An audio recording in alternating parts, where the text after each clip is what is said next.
Hello everyone and welcome to my channel. My name is Crown and today we are going to have some more stories that I hope that you will enjoy. But before we start, it would be so much appreciated if you would subscribe to the channel, like the video if you enjoyed it, and maybe leave a comment down below. These simple clicks would mean a lot to the future of this channel and really reward the effort that I put in every day. And now, without further ado, let's go! First story. Karen accuses my nephew of trying to steal my own car. A bit of context beforehand. My sis has an adopted son, Jason. He's one of the nicest kids I've ever met and I'm proud to call myself his uncle. While me and my sister are mixed, that is white, my nephew is dark-skinned and looks nothing like us. Sadly, important for later. Now is the time to mention my car. It's a 2020 Mazda MX-5 Miata. I managed to buy brand new thanks to being financially well off at the time. So the story takes place last summer. Jason is around 13 years old and was 12 when this took place. My sister came to visit and brought Jason with her. At the time of the story, Jason was outside on the porch, talking to his friends and asked if it was cool if he checked out my car. I had no objections since I knew he'd be responsible and I could trust him around it. Now I wasn't here for this part, as I was inside, but my nephew tells me while he was checking it out, this kid comes around and starts gawking at my car. He goes up to Jason and asks him about the car. Jason doesn't know anything about cars, so he said he didn't really know anything about it and told him to come back later when I was outside and maybe I could tell him about it. The kid says okay and runs off. This is where I come in. I heard what sounded like frantic pounding on my door. I open it and there stands Karen and her little kid. Sir, is that your car in the driveway? Yes. Well, She points at Jason. I caught this one trying to steal it. I had finally realized what was going on.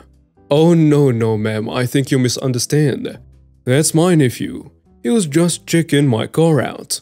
He's your nephew? Yep. This is when my sis came around, thanks to all the commotion. What's going on here? Well, your husband just… Whoa, lady, that's my little bro, not my husband. She looked over her shoulder and saw Jason looking at the ground. Did my son do something to upset you? I could practically see Karen's eye bulge out of her head. He's your son? That's impossible. You two look nothing alike. Well, he's adopted. Note that my sister is not ashamed to admit my nephew is adopted, and Jason is well aware he is, but doesn't care. Well, this one must have come from a family of thugs. I swear they all have something wrong with them. He's setting a bad example for my son. Note that the kid had no clue what was happening, and this is when my sister got angry. What do you mean by them? I mean, he's a thug. Not my fault they gave you this mistake of a child. Both me and my sister were mad at her for this. We began to berate her on how just because he's darker than us doesn't mean he's not family, and about how she's a prime example of why people of color still have to watch their backs since apparently we cannot do certain things because of how we look. The Karen began to get scared, threatening to call the cops since we were all nothing but a bunch of thugs. But I recommended not to since I have a Ring doorbell and assured her the police would love to see the footage. She kept on talking about how the police won't do anything because she's white. And I ended up calling them. And luckily a patrol car was nearby and in the span of 10 minutes, the Karen was removed from our property and had the offense of a hate crime to answer to. Next story. Norman Bates and his mom say it's okay for him to harass and grab girls in class. Hello internet grandchildren. I was an auto body shop in 1979 at a private school in California.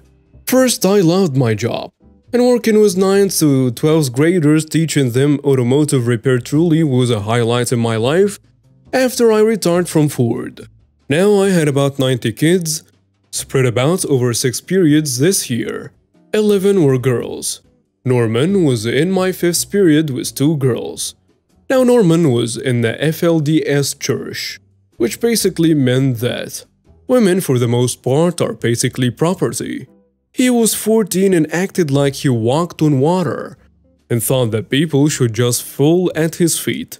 Their family was quite known in the community, as Norman's father moved here a couple of years back with his 4 wives and 18 children. Girl 1 was 15 and was quite mature for her age. When I was demonstrating how to build a carburetor, Girl 1 was trying to learn. Norman kept talking to her and she kept loudly shushing him. Eventually he gives up, throws something in the trash and sits next to Girl 2, who also rejects him. 2 weeks later, Girl 1 asked to be moved because Norman is harassing her. I listened to move her across from the room and try not to pair her with Norman. I also report this to the dean just in case. Friday, I'm demonstrating how to remove and install a radiator in a car. After I leave to help the upperclassmen, Girl 1 was under the car. Apparently, the tool spotter went to the bathroom and Norman was next in line. So he assisted.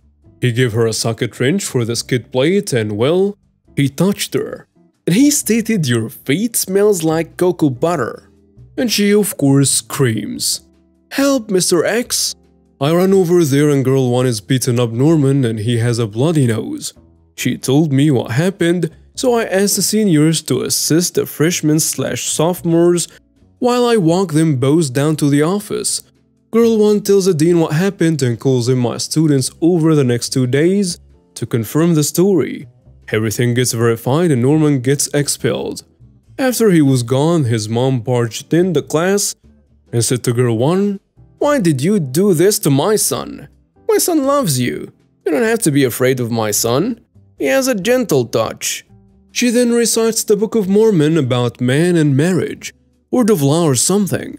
I press the security button on my desk and Mrs. Bates tries to stop me, but the older students hold her down. Security calls the cops and she is taken. Norman did end up stalking Girl 1 for a whole year. It only stopped after a restraining order was granted and jail time for breaking it. During the 30-year reunion, I found out that Mr. Bates divorced Mrs. Bates. Norman tried to get a Thai mail order prior and was scammed out of $250,000. Norman was last heard from in Missouri, living in a trailer as a farmhand. Next story. Karen wants me to change the bank's email address and loses it when I tell her I work for a clothing store. Little backstory. I'm a 26 female with 6 years of experience in a customer support/service department, aka call center. Over the years, I changed a few firms due to personal reasons. I have nerves of steel and can listen to a person yelling at me and not blink. During the years, I have met a lot of crazies and here are a few stories about them. Back then, I was 25 and worked for a well-known clothing line in the call center for their online shop. My office was the sister office of the brand, so not your average call center. I only have supervisors and senior agents. My manager will be the owner of the brand himself, and this is important for later. We were located in my home country. The brand is from Italy.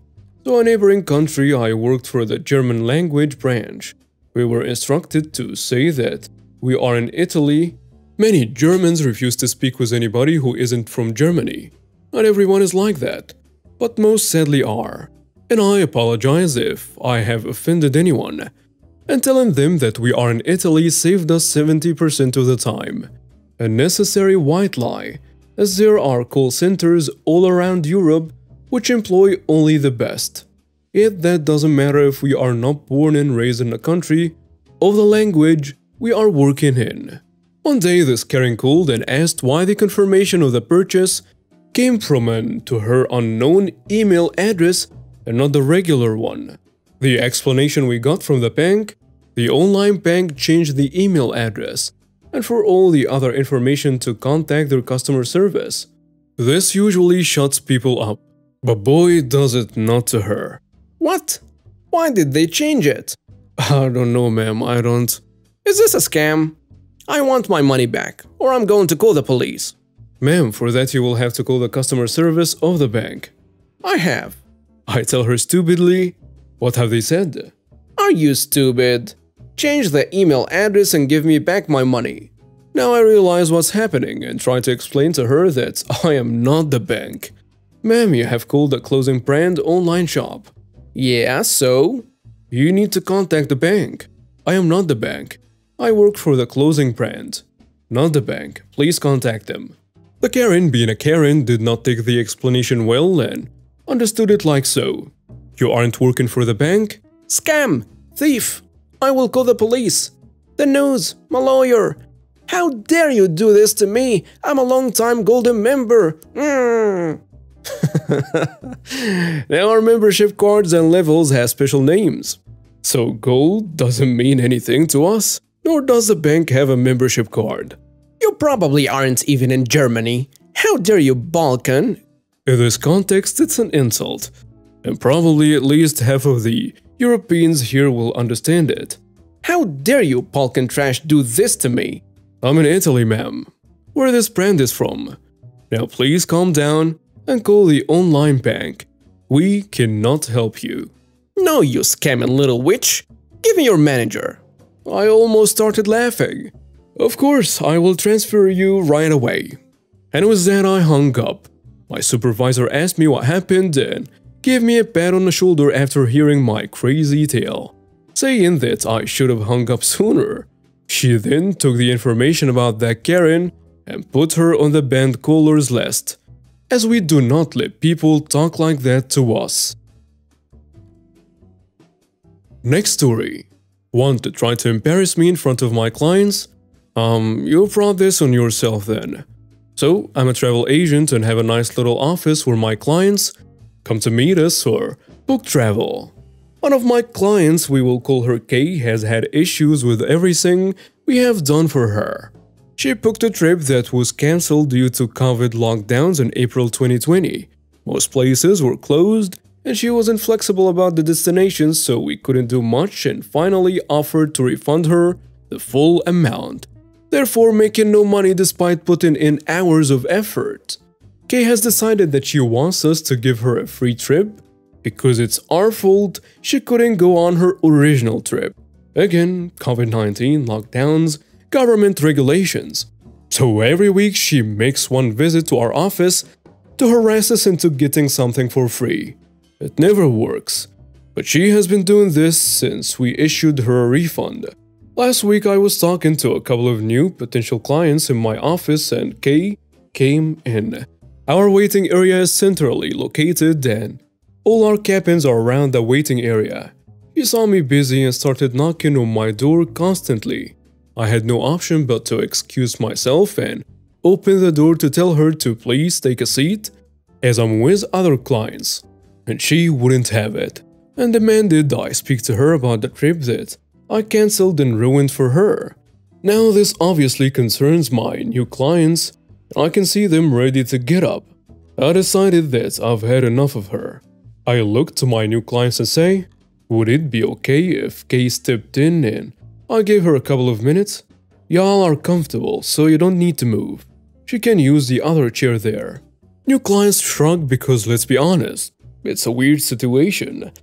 I say, Kay, please confirm you were supposed to go to X destination in March 2020. Yes. The airline cancelled your flight due to COVID-19 and did not offer a refund, am I right? Yes, but I'm sorry, ma'am. Please let me finish this verification as I need to make sure I have all the information. I'll certainly hear what you have to say. Did we offer to rebook you on flights to A, B, C, D, and E? Yes. Did you decline those destinations with no explanation? Well, yes. Did you reply to any of our emails asking you to let us know what you were looking for on this trip so we could plan the trip for you? Oh, I'm sorry. I need to head out. I forgot I have a meeting. Ma'am, please give me a couple more minutes. I don't want to waste your trip to our office. Okay. When you did not reply to our emails, we issued you a full refund and absorbed the cancellation fees/deposits of your non-refundable reservations. Yes. Ma'am, Please tell me what you would like us to do. As you know, we did not cause the cancellation. The cancellations were beyond our control. And we even gave you a refund, losing money ourselves. How can I help you? No, nothing, I'm sorry. Have a great day. Once she left, I apologized to my new clients that they had to see this. They were super understanding, but my favorite part happened after that. Another couple said, "Isn't that Kay? She goes to our church. She's very active." I immediately go, "Yes. Y'all go to the same church? What a small world." Continue listening for the twist. Clients end up making a huge reservation and I'm a happy camper. 3 days later, a friend calls and asks what happened with Kay in my office and I walk her through the entire episode. She laughs and asks, "So did you make her go through this because you knew they both go to my church?" "Why, yes, of course. You referred to them both and told me that they are from your church. She's been harassing me for months and my employees detest her. She had told us how active she is in your church and how much she deserves a vacation. So I knew others in your church would know her, but she didn't seem to recognize them. Later, I found out from my new clients that she loved to parade people to get what she wanted. Turns out she was expecting more money from us for her lost time and efforts. In return, her church now knows how she harassed us, and we have gotten a lot of free marketing from this story." And now we have reached the end of today's stories. Thank you for watching and see you next time.